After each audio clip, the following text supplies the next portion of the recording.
Good evening, ladies and gentlemen. I want to welcome you to the best show in the land. The only show that lights up your Wednesday night because it's the only TV show that's worth watching anytime. And that is Men. Welcome to the Naguru Skies Hotel. Beautiful night. Got some clouds in the background. It doesn't get any better. And we're here with the Four Musketeers. Now, tonight we're going to be talking about erratic behavior in children. Some people like to call it ADD, Attention Deficit Disorder. Can you say that? Attention Deficit Disorder. Oh, good, great stuff. Now, in a lot of our homes, kids who have a lot of energy and can't sit still and all over the place are actually deemed as a problem. Is it a problem, or is it actually gold that needs to be brought out? Chris, of all these men here, you're the most senior father. Okay, minus me. A little more senior than you are. You're almost a granddad. Nearing there. Now, attention deficit disorder. We grow up in a situation where everything is structured. Okay, used to be, because now things are a bit over the place. And a child who would break out of the norms would be considered a nuisance. Yet, it actually could be just they've got a lot going on and they have a lot to give. Where do you think a parent should draw the line? As in, this child is being a nuisance and deserves to be disciplined, or just let them blossom? So two things I'll say. One is that I kind of don't subscribe to labels that we put on people. ADD, attention deficit disorder, and all that stuff. Because you know how you could have a little bit of a headache, and you have one today and one on another day and one on the other day, and then you're told you've got migraine headaches. And because people like to quickly label others and put certain conditions on them that are not real. So I'm not too quick to put labels on people. That's one. The second is that just going by the quick definition you've used, I could have been an ADD child. Yeah, like for real. Yeah. Because you have all the symptoms, okay, I don't know what symptoms you're going to use, but I was erratic. I was never the cleanest. I never settled down. I never sat in one place. I was a handful. All I remember about my younger days is I was being told, why aren't you like your brother Ronnie? Because my brother Ronnie is more organized, he's cleaner, did all his homework on time and stuff like that. He was the ideal firstborn to follow. And I was everything not that. But after I was compared quite a bit, I decided to actually rebel against the status quo. And I was in P4, and I decided that whatever Ronnie does, I'm not going to do. Ronnie went to class. I decided not to go to class. So for one whole year, we'll be taken to class, to school, and at break time, I'll break out through the fence in Buganda Road, go to Norman Cinema, which is Watoto downtown now, go through the guy's legs, watch movies. When I got bored, I'd get out and then go to where Kisozi House is. There was some big place with flowers, and I would stone people. I'd play cops and robbers with you by force. You're walking, I stone you, you chase me, and I get into those bushes and you can't find me. And I entertained myself for one whole year. And by the time I went to do my P4 final exams, I did not know zilch. In the maths exam, the teacher said that everyone should do Roman numerals, and I had no clue what Roman numerals were. I said, so what's Roman numerals? I is 1 is I, 2 is 3 I, whatever. What is 4 IV? I just was lost. So I did my final exam for that year, and my friends were promoted to P5, and I was demoted to P3. Ouch. Okay? Yeah. And I got the walloping of my life. My dad gave me 15 cuts of the cane. He was so angry.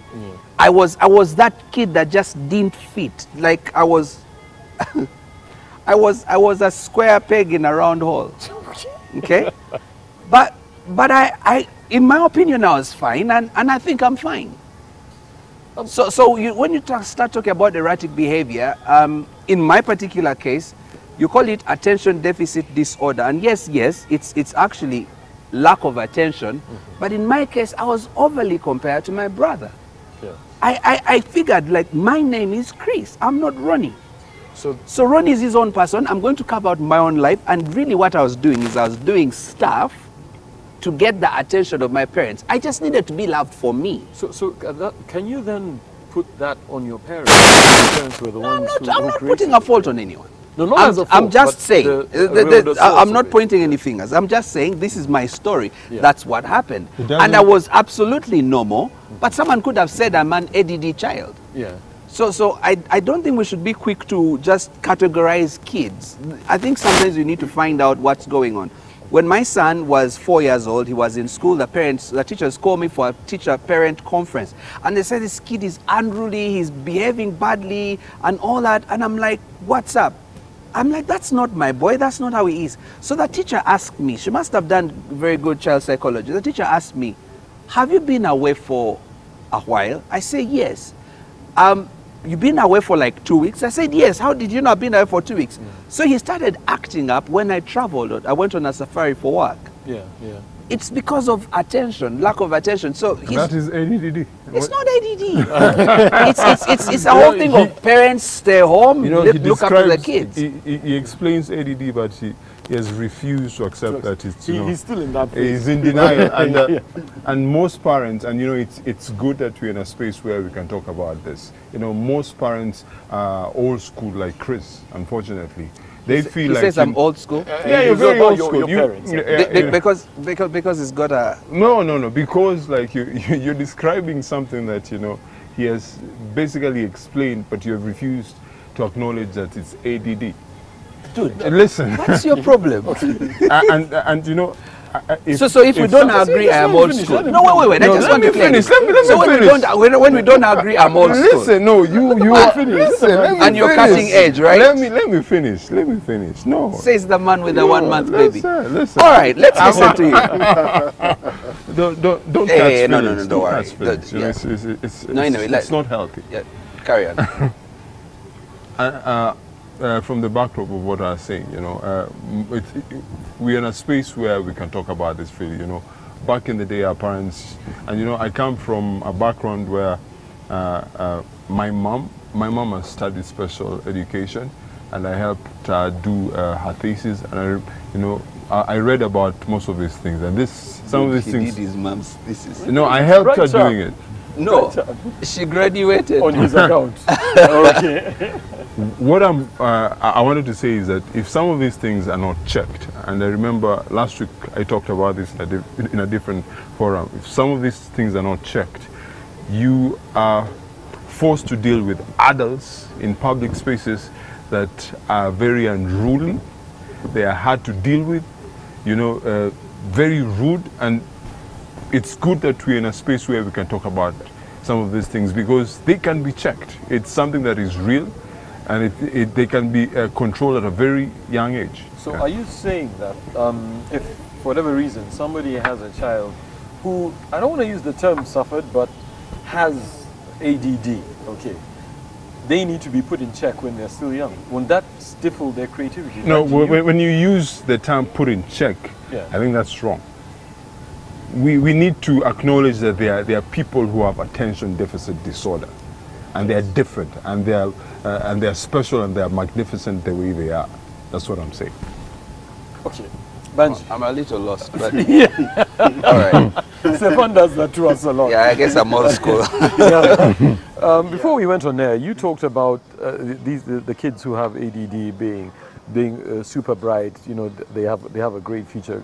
But do we have systems in place? You're an educator. Do we have systems in place to harness that and let a child who has ADD progress? I look at it from three. I look at it in 3 ways. One is that parents will agree that every child is different, and every child is unique, and every child will have a different set of behavior. That's why you hear Chris saying he was different from his elder brother. Same mother, same father, but they are different. So sometimes as parents, when the child behaves slightly different from the others, then we say they are showing disruptive behavior, when actually they are just being a child. You know, one thing we need to understand is that life is about happiness, and most children want to express the maximum form of happiness. And happiness is basically an individual's choice. And so when children choose the way they want to be happy, the way they want to express their life, it may not really follow into the lines that we expect them to be, but they are just being children. On the side of being an educator, I think there is a challenge, and I think we have discussed this before, that children have different talents. And normally children who, like teachers or educators, call disruptive, they are normally super intelligent. These kids are super intelligent. Sometimes they will give you an SST quiz. The teacher will, you know, during our time they would write on the chalkboard 10 of them. Yeah. By the time the teacher finishes writing number 10, the kid has answered number 9. And then when the teacher is stretching, the kid has answered number 10. Yeah. And they are all correct. And then the teacher the kid starts now either disturbing those who are still on number 2, or starts throwing stones, pulling people's ears, you know. Yeah. And then the teacher will say, this kid is stubborn, this kid has disruptive behavior. So we don't we don't have a system, I think, that really looks at each child in their uniqueness. Yeah, and you know, what's really interesting, and I'm going to just throw this in and you carry on, is because I did P3 twice and P4 twice. So the second time I did P4. No, hey, I was demoted to P3 and I had to come back. Absolutely. Because I was a handful, yes. So I would be the top of the class first term, and my class teacher, Mr. Messenger, would write, he's done very well, but he's stubborn and proud. Second term, he's done very well, but he's stubborn and proud. So my mom comes to school and says, Mr. Messenger, please help me understand. My son is the best in your class, and you're saying he's stubborn and proud. How do those two work together? This is the problem. The guy did not want me to challenge him. He would say things that are absolute silly stuff. I mean, it doesn't make sense. So I would put up my hand and ask questions. And he's like, no, don't ask me questions. I'm like, but what do you mean? It doesn't make sense. That's not ADD.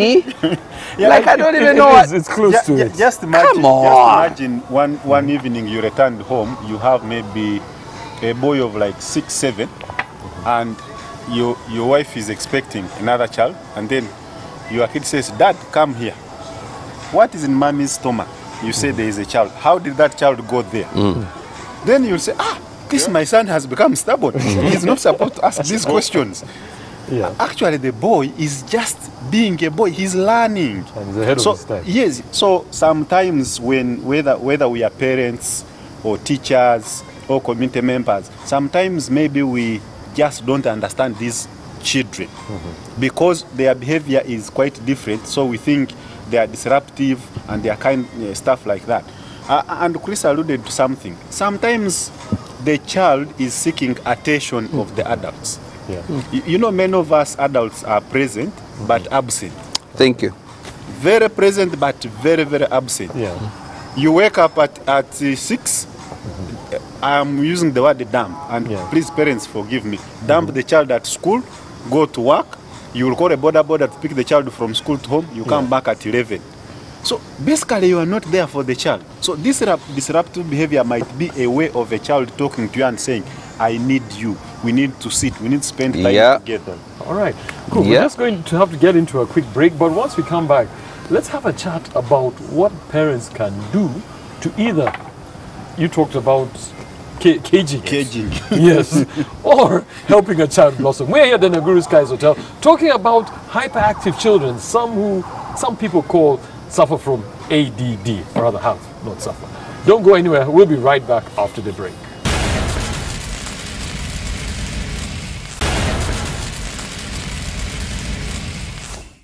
Welcome back from the break. In case you've just joined us, we're here at the Naguru Skies Hotel talking about ADD, which is attention Deficit disorder. What are you referring to? Now, guys, clearly ADD, it's because even just as it's in its terminology, is about attention being absent. But are there just some bad-mannered children? As in, it doesn't matter whether you give them all the love or anything, they are just bad. But Peter, what do you think love is? Because when you stop to think about it, psychologists will tell you that most kids feel unloved when there are no boundaries set, right? For them, love is spelled T-I-M-E, time, but with set boundaries that tell you this is how you behave, that's how you behave.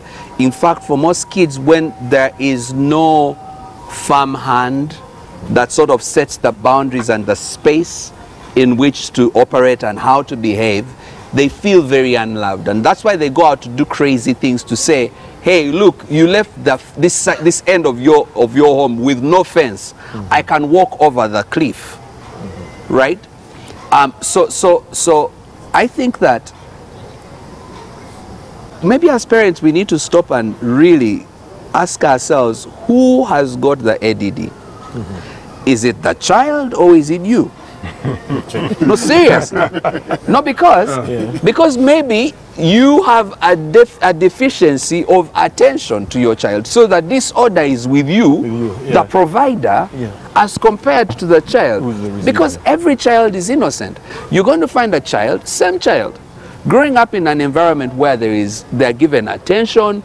And for me, love is two things. It's invitation and challenge. They're celebrated, they're welcomed, they're encouraged, but they're also corrected and challenged to live better. Thank you. You're not dealing with a child with kids' gloves, as it were. So you have both, a mix of the invitation and the challenge. Yeah. That's what love really is about, right? Yeah. And so if you are not present, the TV won't do that. The house help won't do that. The neighborhood kids won't do that. But Chris, aren't there's some parents who do all that, but still, that's why you find in a family, brothers brought up under the same roof, same style of parenting. One comes out very well, the other comes out a total. Peter, you'll notice that most of his persons that come out differently. And I talked about you say that I mentioned caged. I say checked. They need to be checked. There are kids, especially firstborns and lastborns, because of the pampering they receive at different stages of the parents' lives. You notice that these kids tend to get spoiled. If a kid has attention deficit, if it is not checked, I work in a space where there is one particular person I'm unable to, and I've noticed that so many people are unable to deal with this person because they are very unruly, they are very disrespectful, and you cannot tell them anything. But are they good at what they do? They are very good. They are very good at what they're doing. But you see, Stefano, that goes to what Chris said. You invite, but also you challenge. Now we may look at ADD in children, but it is also in adults. And this is where I brought in before we went into the break. I brought in the aspect of us, the adults, the way we deal with children, because many times you may set boundaries, and I think Chris has discussed this before. You may set boundaries, but these boundaries are not negotiated, they are imposed. So in your absence, the children may behave what they have been wishing to behave, because you did not discuss the boundaries. Isn't there a contradiction between what Chris has just said? No, because it's not. If you're now going to start negotiating boundaries, I'll give you a simple example. It's like an employer asking you how much do you want to earn. You want to earn as much as possible. But this is a different kid. You see, a kid who uses his brain. Peter, so you the have negotiation with the kid is in a form of educating, teaching, that when visitors are around, you can't begin walking on the seats, jumping the visitors. But you're saying you should negotiate about that. But you're Yes. teaching. So Peter, I know, and I can say this on good authority, having been friends with you and been around you a long time. This I can say, you don't like negotiating with kids. No. Okay, you grew up with a heavy hand, and we understand that. But here's the thing: it's important for you to realize that negotiation does not mean you're soft. Negotiation means that you are thinking through and processing. You're helping the child to think through and process steps that lead them to have the same conclusion with you. You're actually teaching them. So it's almost like saying there is this barrier you have, but let me show you another way. You can go around it this way. I don't think that's the word. So when you anchor the same thinking, the correct thinking with that child, they're going to consistently think as a principled person and behave more consistently than when you say, I can tell you this is it, or I'm going to beat the hell out of you. I think the word is engaging. You cannot negotiate with these kids. Boss, you know, I can tell you, I don't know how old your kids are, but I'm not. No, come on. I don't need to have an old kid. I don't need to have an old kid. You are going to find that if you're dealing with children, from as small as 1 year old to as old as they get, you need to have negotiations. I was raised by a parent who told me, do this and do that, and I came out right. And look at how you turned out. I turned out right. What do you mean? Look at what what are you negotiating with kids? Before you come in, there is something which is interesting about parenting. Most of us we want to parent the way we were parented. Yeah. Okay. Wants to beat kids. No, I don't want to beat my kids. I might have turned out a good man. And I'm saying by I chance. might. Okay. My parents could have done a good job. Okay. But maybe there were things that they could have done better. Okay. Now, most of us, you will find mothers and fathers when they're expecting a child, they will read about how healthy will the child be, but they will never read. Few will read about how do we parent, how do we raise a child, how do you talk to a child.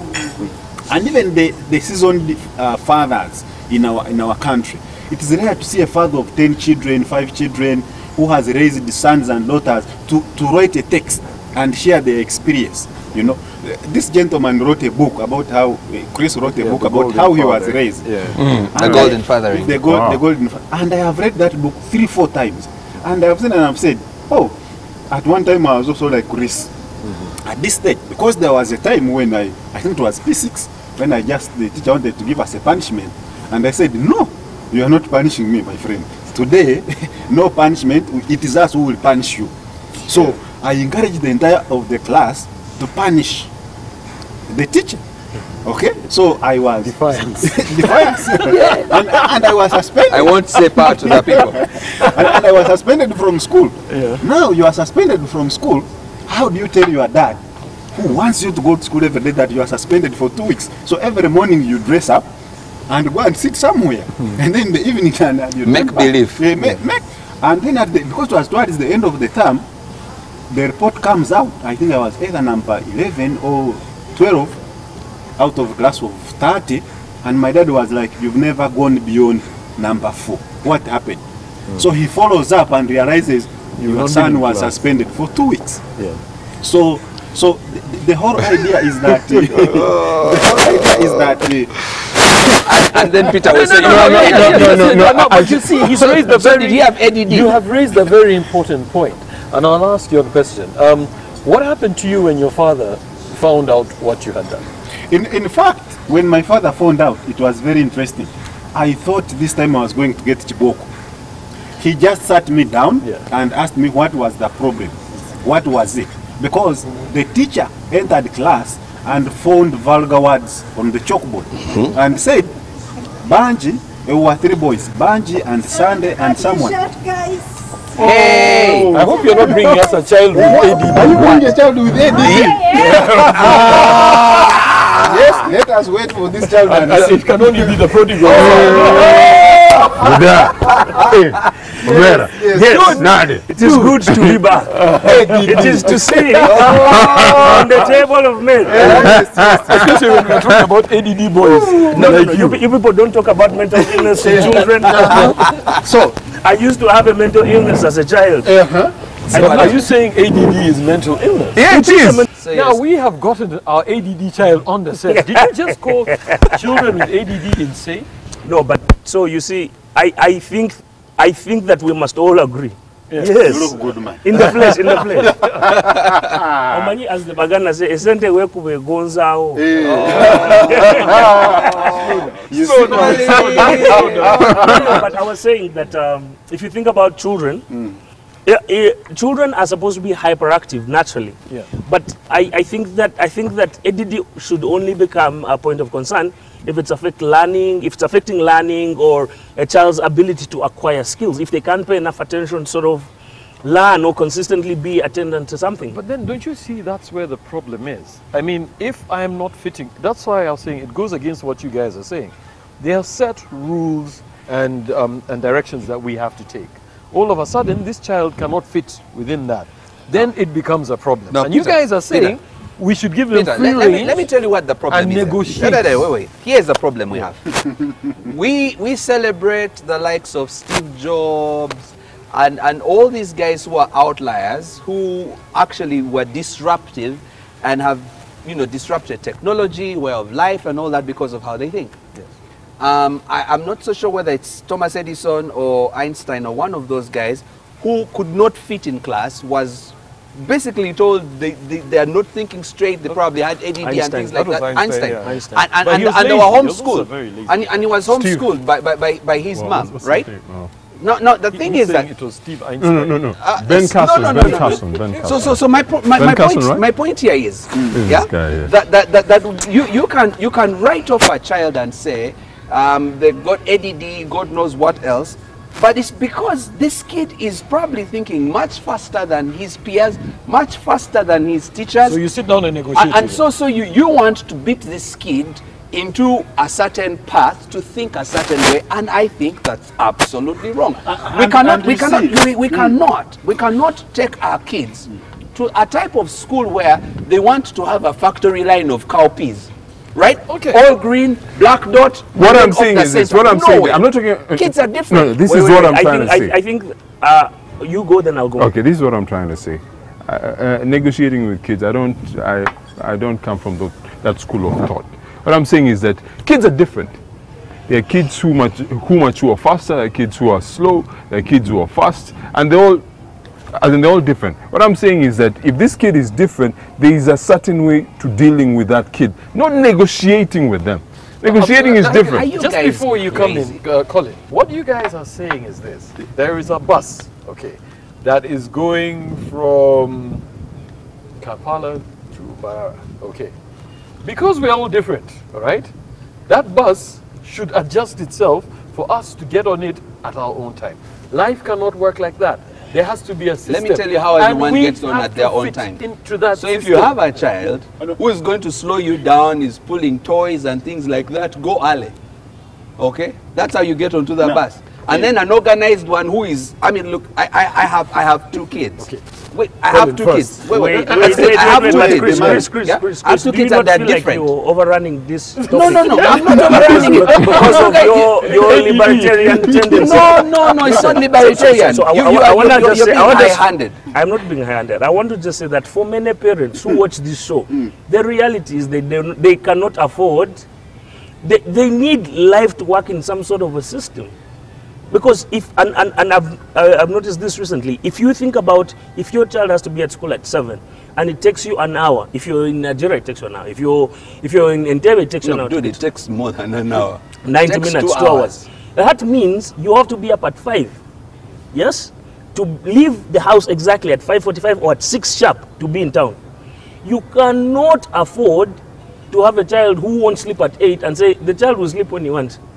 And I think that we must not sleep on time, they have ADD. We must not beat the children, but we must figure out a form of firm discipline. Thank you. To That's create what I'm an saying. environment where children understand that We have, as parents, have the authority. Before you flew in, that's exactly what I said. Not exactly. No, you're saying That's what I'm saying about invitation and challenge, Yeah, isn't that's what it? we are explaining. But also, Colin, you need to understand that this child might challenge you and say, Dad, look, I'll go to bed at 9, but I will be up at 5. And they are doing it. What does the child know? They discipline. It depends on the age. At what age do they get to age know? of the child. Listen. You understand? The child can go and live in his own house if he wants to set his own rules. Thank In you. my house, we don't negotiate with terrorists. Now, Says the men who are beaten to death. Igaga, this is where I want to come in. And I say, because society has developed norms that we all must follow, sometimes we kill innovation. Because this child might be awake. You bought for them a toy. They have disorganized it and they are reassembling it into something different. But now you are beating them to go to bed. Their ideas are just flowing. I'll give you a personal then they cannot experience. wake up in the morning and disorganize If they don't the wake- entire If household. they don't wake up in the morning, that's I'll a give you a different personal issue. experience. Let me give you a personal Why do you experience. get these kids who do My all that dad, stuff? let me tell you what, my dad failed. My parents, my uncles failed to make me understand the reason behind of studying Christian religious education from primary school. But one thing that my dad kept insisting that you have to pass in that subject. I was transferred so many different schools, but up to now, and even if he's watching, they fail to make me understand that this is the reason why you're studying this. But he was very stern. He said that you have to pass in this. So I studied. There's a difference. There's no negotiating. You say these are my rules. He said these are my rules, and that is being firm. These are my rules. You can question them, but I want you But to Stefan, pass. don't you see That's the the difference. problem? And no negotiating. You know, every time you hear something God, anything that sounds religious, you come out like... Yeah, because no one explained it Now to I me. understand why you are so vehement about anyone who talks about God. Because they forced you to pass the subject and you hated it. No, So I didn't the hate it. idea- I wanted listen, someone to the explain to me. idea- Exactly. They And didn't someone who explain it explained to me Now that this is the reason why there is a Thank God who's a you. Jew Thank and I'm you. an African. Exactly. Now, that thing that they needed to have explained is what Banji was calling negotiation. They didn't negotiate with The you. negotiation was this: pass the guys, exam. That's the No, problem. but you guys. So That's the problem I right want to there. come back to what Banji was saying. Children who are dismantling toys. So let's just really think about this for a second. And by the calling, you are one of them. I didn't have toys. No, you had the village toys. Mango trees. I had no toys. You had those But ones none of the you guys village. can beat me in duel, and none of you is more accurate at throwing enkonyogo. First, There you go. Colin, where you grew up from, you know, was it here? Yes. You know, kids cut banana. Gogoro. and Just then- go for Gogoro. That one. We had So no, you were doing those. the kids who have seen TV have. But I wanted to come back to Banji's thing about kids dismantling toys and then coming back and sort of rearranging them. Listen. I agree that children are not given the same intelligences. And that's the truth out there. Some of you are going to have stupid children who are like you. It's fine. Thanks. There is no reason. You man, what's wrong with I'm you? just saying the truth. The truth is Harsh here to reality. set us free. And some of you are going to have intelligent children. But it means that whether, because of the raising of children, there has to be some sort of parameters. A firm sort of, I mean, there are families where people say we must always eat at the table. No one will ever eat on the sofa. And those rules remain long after the father is dead. The children always eat. The food is always served on the table. That's what it means to sort of set the framework for how you want to. Now, if your child is brilliant, they can still be brilliant within A society. yes, Yeah. because there are people like Steve Jobs, there are people like Bill Gates, but those guys come along once in a generation. Yeah, how many are I there? personally, I am not arrogant or hubristic enough to believe my son will be the Steve Jobs. But what will I do?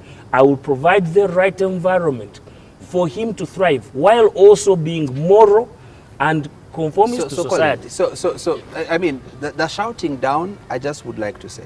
What shouting that now we're having a conversation, which is good.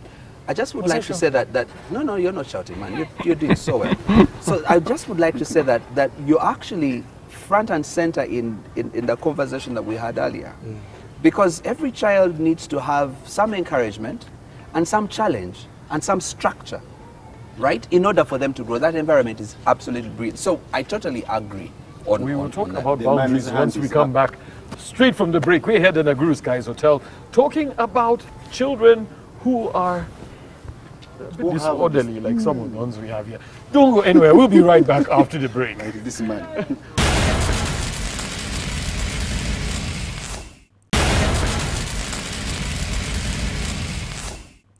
Welcome back from the Peter, break. you go In to case break just and you want to talk to us like joined this. us, we are in the last segment of the show, which is Your talking relationship about is still strong. children who are slightly Disruptive. disruptive. Yes, and I'll tell you one thing, Colin.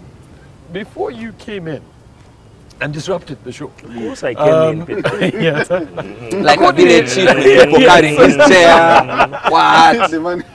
now It was a royal entrance. one of the challenges we're having Google is mad. is, you see, these kids with ADD can be a challenge. I actually know of some. I've got some relatives who are like that, and you've got this kid who, ideally, I mean, when it's good to behave a certain way when you visit people, okay? But then this kid seems to be off. They take a little bit of soda and they go mad, in quotes, all right? Now you're talking about negotiating. So you're going to sit and you've gone to visit somebody. The kid is screaming, I want soda, and you're going to sit and negotiate and say, okay, you know, maybe you should not take soda now. No. So Peter, I don't know how you raised your child. I don't know how much help you got, but I'll tell you about the ones I know. Here's the thing. My children know what the boundaries are. My children... Are there consequences for crossing those boundaries? Of course. Have you ever given your kids chibo? Once What or are we twice I doing did, here? but the It's point... on national TV. I know, but it's okay. The man is a man of God. No. Pastors don't spank their No, children. no, that's not true. But what I'm saying is, yeah. But Peter, what I'm saying is this: is I go to do that. But here's the point: that I have found that the best correction that I have given my kids has been one where I get them to understand why they must do certain things, and to set in place certain consequences to a certain behavior that they may engage in, and let them face the consequences, right? So for example, recently we wanted to make a trip out of the country, and we said, if you catch up and finish your work, right, you will go for that trip. If you don't have your work finished, you're not going on that trip. That's the consequence, right? I have not seen my son work through 30 units of math that quick. Self-motivated, because he knew if that doesn't happen, he's staying. I've not touched him. I'm not beating him. But there's consequences. But you see, the thing is that kids need to understand. And so there's a certain way of thinking where people think that if you apply corporal punishment, I have a question. I have a question for discipline and Chris. structure. I have a But it's not question for Chris. necessarily that. Just before that, so Chris, just one question to you. So if your son had not measured up, was he going to stay? You are staying. So it was not a negotiation. It's a negotiation. Thank you very much. My question to Chris is: do you think that ADD is a form of mental illness? So here's my problem. I don't even agree with this labeling of ADD. Because you could find that at some point, Colin's dad thought he had ADD. No, but I had it. And yet he turns out to be this genius of a guy. You should see Colin in his workspace as a creative and as a strategist. He's brilliant. Or don't you think if this was discovered at an earlier age, Discovered that he what? was different? He's discovered. He's right here. Dude has even been exported from the country. What are you talking about? What are we doing here? We're not here to expose people's secrets. We just came to tape a show as men. We are not out here, Kwanika, everyone is here. I just want to say something. I think that there is, if we agree that there is a balance between, I guess, between sweet and sour, then you can sort of find a way. However, the challenge for a lot of parents out there is this over coddling of the children. So they will never correct the children. The children Peter is talking about. Yes, they those are never children who are not correct corrected. That the children who they say, how can you talk to my child like this? They come to school, they abuse the teacher. You know, you can't talk to my child like. To my kids. No, I'm Yes, not. and I'm saying. And, you know, and they there's end a up being whole a set of nuisance. parents who are children who are raising brats, nuisances, children who are unattended to, and who are therefore reckless. Now it's okay because life is going to teach them later. In their own time, At a very high cost. at a very high, but that's okay. I mean, it's a generational curse. You deal with it, homie. Really? This is just. I mean, we are here to advise. We cannot make you raise your children properly. If you raise them like rats, life will send them pussies to eat them. It's just how life goes. You see, I want to pick from where Colin has stopped. Right there. Now, I am wondering whether Colin is really. Are you okay? I'm wondering. Anyway, he's okay. But I want to emphasize one thing, that there is a generation of parents out there who say, well, me, I walked 10 kilometers from home to school. You will do that. No, I walked 10 kilometers from home to school. My child can't even walk a meter. 2 centimeters. 2 centimeters. So whenever the child says, Dad, lift me, they will lift. When they go to the supermarket, because for them, their dad went with a coin of 100 shillings to buy milk. Now for them, they have 1 million.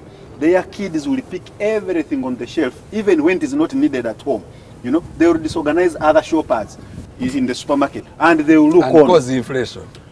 Cause inflation. Recently, there was a story where a kid went to a school and booked the entire canteen. You know, the kid booked the canteen and deposited 5 million. That is a disruptive behavior. And said, canteen lady, you can't sell to anyone apart from the people I point at for you to sell. And when they called the dad, the dad said, well, you know, I sent my The son to go to the store. No, to the ceiling. The son picked a bundle of money. I don't know how much he picked. Yeah. And the son is disrupting a From school the ceiling. from the ceiling. And the son is disrupting a Keeps school money in the ceiling. of 700, 800 kids who are not feeding from the canteen. Because he has not yet pointed. This is what we are talking about. So And you want to some, negotiate with that child? some of But us these are parents, It's that dad has ADD. There are parents out there who are like this. Yeah. yes, Please, viewers, if your husband is like this, the person Banj is describing, or if your wife is like this, please move it. Touch them and say, yes. You have ADD. We are talking to you. So the parents, some of us parents are out there. We are actually turning our own children into monsters without knowing. Okay, and for us, we may not see that their behavior is disruptive, but the neighbors are seeing. The other kids are seeing. Well, we don't know the evidence, but recent. Anyway, let me not use that one. But so the parents, we need to really be very, very careful. Yeah. You know, you think that you are rewarding your son or you are rewarding your children, but actually you are spoiling them.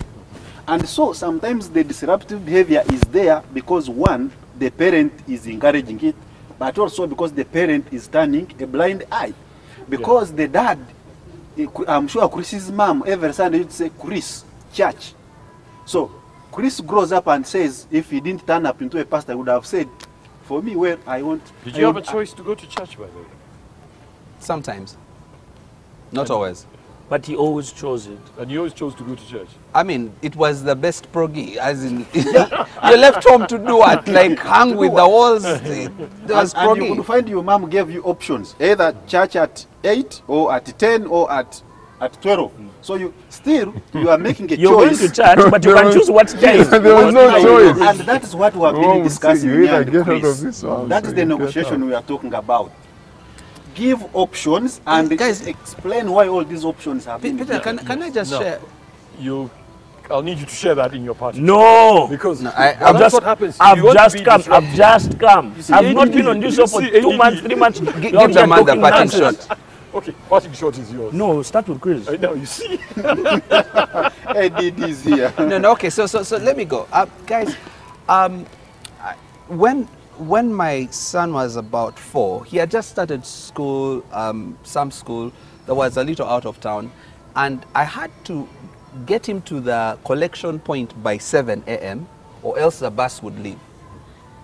And I noticed a pattern. I slapped that guy most mornings because he wakes up slowly. That's how he is. Right? That's how he is. I noticed that if I continue this way, I'm going to beat this guy to death. You used to slap him for waking up. Yes, and I was, that's something that Colin, serious, that's something Colin said, because you are a frustrated parent, you're waking up early, there's a clock to beat, and yet you've got to, you know, the kid doesn't understand the concept of time, of late, and that kind of thing. So it was a bitter, very tough story for me, experience. And then I got to find out, I said, look, Chris, you have to change something.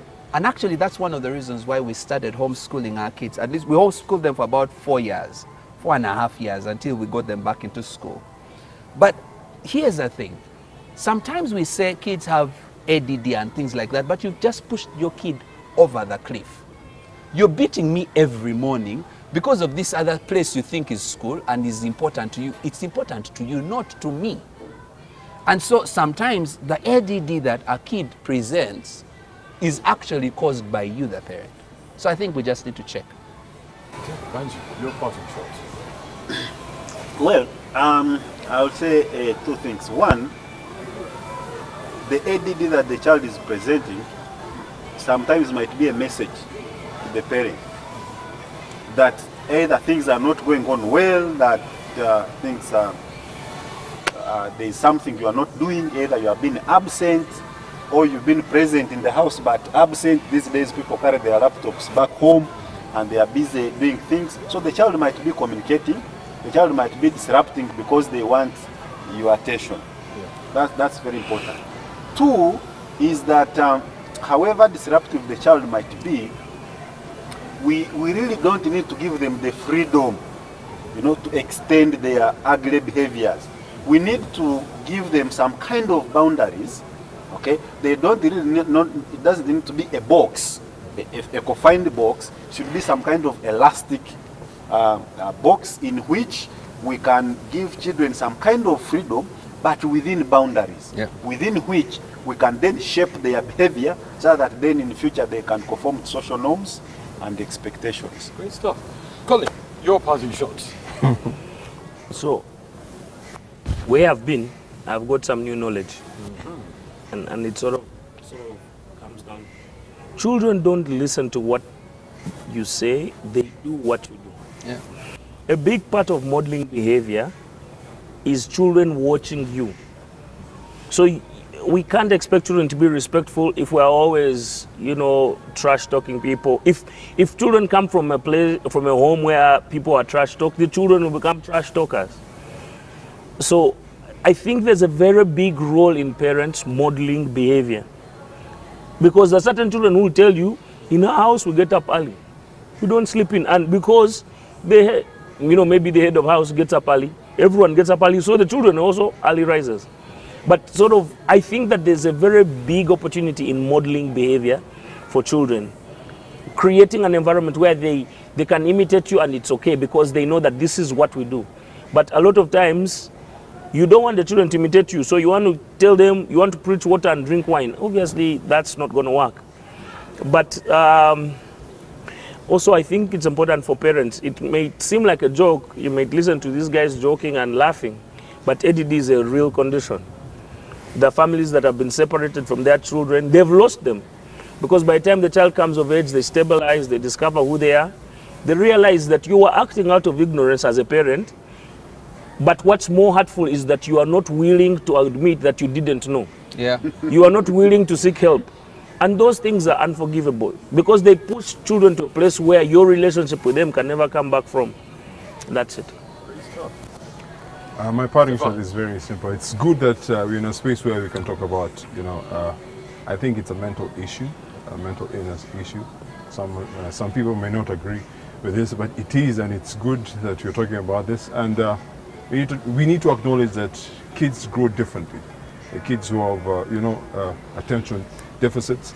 And, you know, our local schools, kids are categorized by how bright they are, how it all comes down to how they perform in class.